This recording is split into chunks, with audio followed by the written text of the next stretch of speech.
So I just finished watching the Buccaneers take on the Kansas City Chiefs, and I was having a lot of these thoughts before I watched these two teams face off against one another, which, by the way, was a remarkable game. Shout out to Tyreek Hill for putting up like video game Madden statistics. He finished with 269 receiving yards, for crying out loud.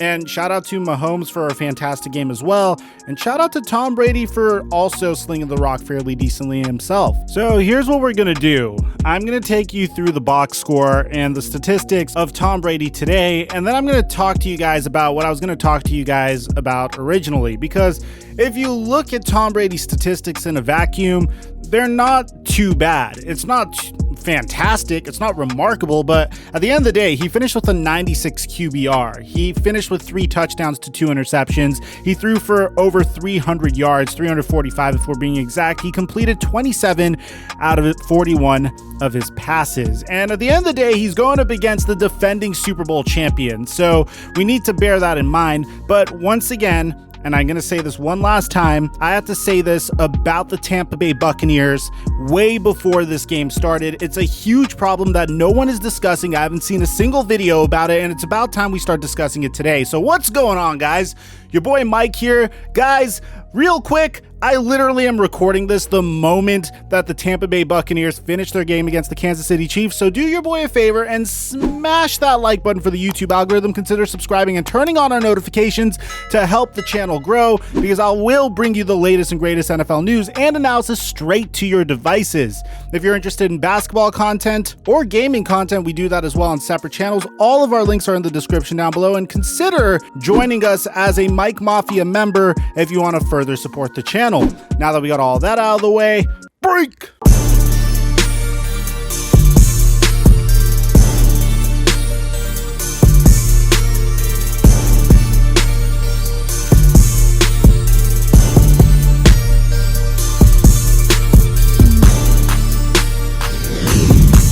I'm giving Tom Brady a new head coach because Bruce Arians at this point right now, he's not cutting it. Listen, all his interviews, he is throwing players under the bus. Oh no, I thought he called a good ball game. We got to execute better. You know, when guys are open, we got to hit them, and we can't misread coverage. We got to protect a little bit better when we do have guys deep, and let him hit that guy instead of have that pressure that cost us an interception.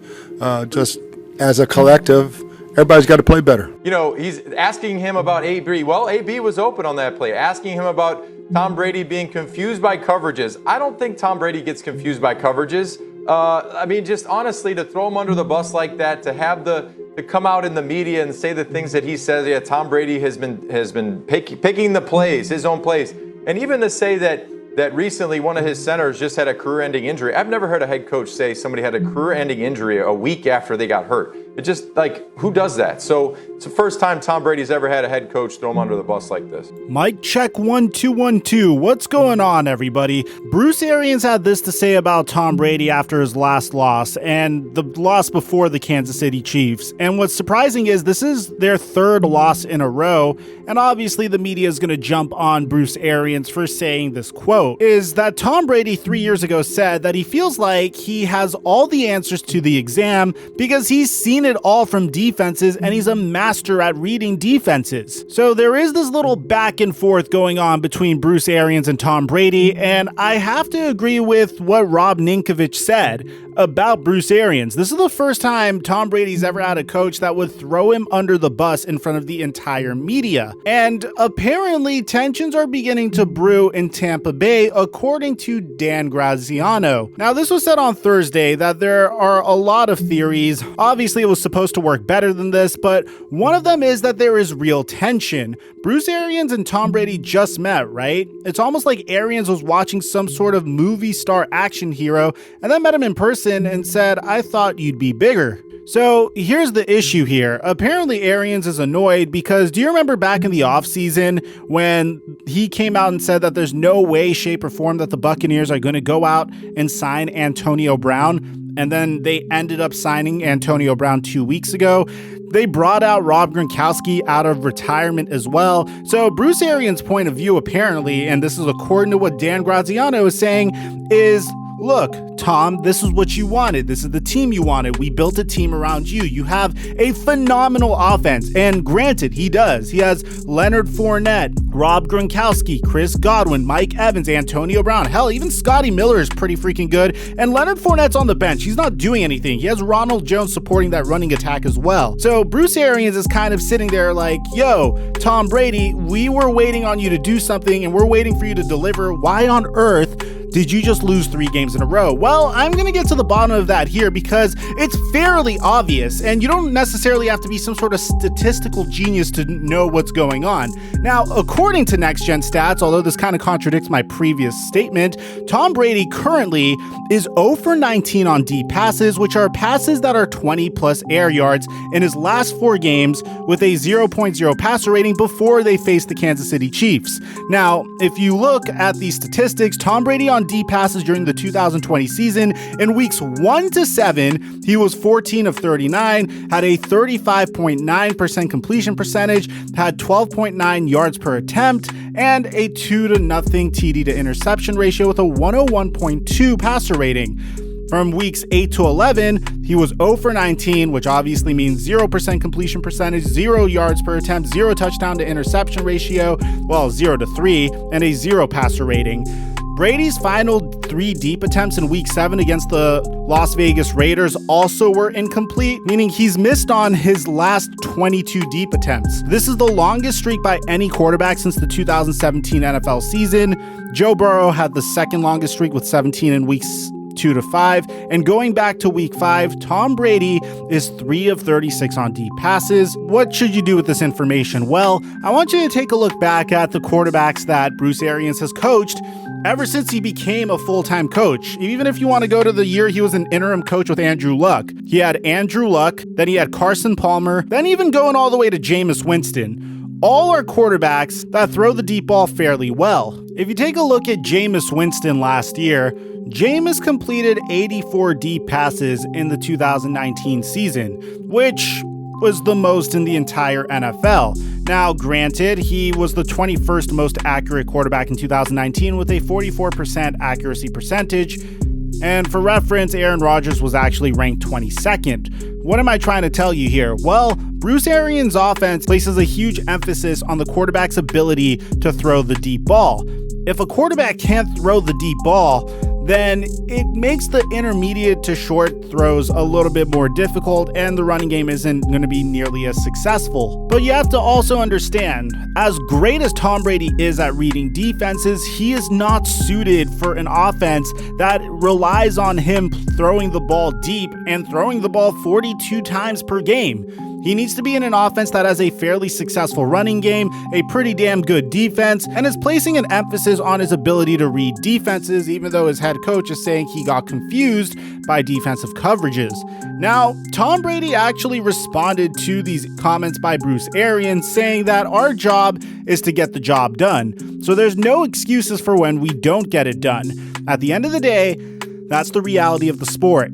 It's a production-based business, and when you have opportunities like we had in those 2 games, it's very disappointing when you don't succeed, especially when you're the quarterback and the ball's in your hands.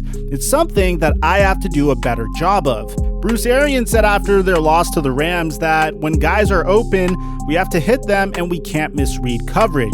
And here's the shocking part. Tom Brady isn't necessarily arguing with Bruce Arians, even though there are rumors that he is. Because in those games, he did throw 2 interceptions against the Rams, including 1 in the final minutes with a chance to lead the Buccaneers for the game-winning touchdown. The Buccaneers literally had a chance to win the game against the Kansas City Chiefs as well if they weren't so stagnant against them in the first quarter. And then Brady had this to say that they are not executing at the highest level. I don't think it's more than that. I think we didn't execute on some short throws and we didn't execute on some medium throws. Just comes down to not as good execution as I think we're capable of. We're working hard to improve it, and we'll go out there and try to do a much better job next week. And obviously, there was marginal improvement, but for the most part, it appears as though Tom Brady and the Buccaneers are having the same problem week after week after week. So what's the real reason why the Tampa Bay Buccaneers are performing so poorly, and what's going to sabotage them? Well, it's very easy. I don't think Bruce Arians is a big analytics guy, because if he was, he'd say, okay, Every time we go deep, Tom Brady isn't successful. Every time we throw the ball deep, sometimes we're able to convert and sometimes we're not. And if we continue on this path, then at some point, be it now or be it in the playoffs, some team is going to beat us and we're not going to win a Super Bowl. So I think the biggest issue here is the fact that Bruce Arians is completely unwilling to create a scheme around Tom Brady and is expecting Tom Brady to be Superman and automatically be able to fit into any scheme that Bruce Arians wants him to fit into. And maybe about 12 years ago, this would be the perfect scheme for Tom Brady, but for a 43-year-old Tom Brady, you want a scheme that is more short to mid-range passing, a lot of running, and a pretty freaking good defense. And the Buccaneers defense is fairly solid. They have a remarkable pass rush that's consisted of Jason Pierre-Paul, Ndamukong Suh, and Shaq Barrett. Their running game is absolutely capable as well, so I don't understand this obsession with deep throws. And until Bruce Arians understands that it starts with him having to change and not forcing Tom Brady to change, then they're going to continue losing games against good teams and beating below average to average teams. So do I believe that there's tension between Bruce Arians and Tom Brady? Absolutely. Although I think Tom Brady's handling it in the Patriot way, with class and with respect and dignity, by not throwing his head coach under the bus, and Bruce Arians is acting a little childish, throwing his quarterback under the bus, even though I believe it's his fault that Brady isn't succeeding. So let me know in the comment section down below, what do you think is holding Tom Brady back? Do you think there's more to this than just the fact that he might not be a good schematic fit with Bruce Arians? Do you think his age is finally starting to catch up to him? Do you agree with the way Bruce Arians is criticizing Tom Brady, or do you think he needs to take a different approach? Aside from that, I'm your boy Mike, and I'm dropping our mic until our next upload.